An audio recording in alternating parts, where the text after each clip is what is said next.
ମୁଁ ଜଷ୍ଟ ଆମ ରୂପାଲି ସ୍କୋୟାରରେ ମୁଁ ଦହିବରା ଖାଇବା ପାଇଁ ୱେଟ୍ କରିଥିଲି ତ ଘରୁ ମାମାଙ୍କର କଲ୍ ଆସିଲା ଯେ ସେ କହିଲେ ନା ଆଉ ଗାଁରେ କ'ଣ ହାଲ୍ଲା ହେଲାଣି ଆଉ ଟିକେ ଦି କ'ଣ ଡେଥ୍ ହେଇଯାଇଛି ଯାଇକି ଟିକେ ଦେଖ ତାର ମୁଁ ହଠାତ୍ କିଣି ବାହାରିଲି ସେଠୁ ତାଙ୍କୁ କଲ୍ କଲି ତାଙ୍କୁ କଲ୍ ଉଠେଇଲେନି ତାପରେ ମୁଁ ଯେତେବେଳେ ଆସିକି ଏଠି ପହଞ୍ଚିଲି PCR ଭ୍ୟାନ୍ ଠିଆ ହେଇଥିଲା ତାଙ୍କୁ ମୁଁ ଯେତେବେଳେ ପଚାରିଲି ସେ ମୋତେ ଫଟୋ ଦେଖେଇଲେ ଫଟୋ ଦେଖେଇଲା ପରେ ମୁଁ ଜାଣିଲି ନାଇଁ ଏମିତି ଘଟଣା ହେଇଛି ତାପରେ ସେ କହିଲେ ନା ଆଉ ସେ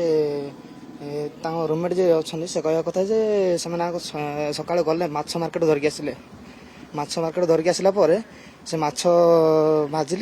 ଭାଜି ସାରିଲା ପରେ ସେ ଟିକେ କ'ଣ ଯଦି କାନ୍ଦାକାନ୍ଦି କରିଛନ୍ତି ଟିକେ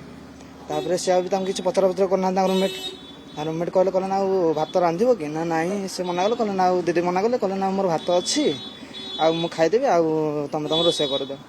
ତାପରେ ଯେତେବେଳେ ସେ ମନା କରିଦେଲେ ସେ କହିଲେ ହଉ ମୁଁ ଯାଉଛି ଗାଧୋଇବା ପାଇଁ ସେ ଭାତ ବସେଇ ଦେଇ ସେ ତାଙ୍କ ଗାଧୋଇବାକୁ ପଳେଇଲେ ଗାଧୋଇକି ଆସିଲା ପରେ ସେ ରୁମ୍ କବାଟ ବାଡ଼ିଲେ ସେ ଫିଟେଇଲେନି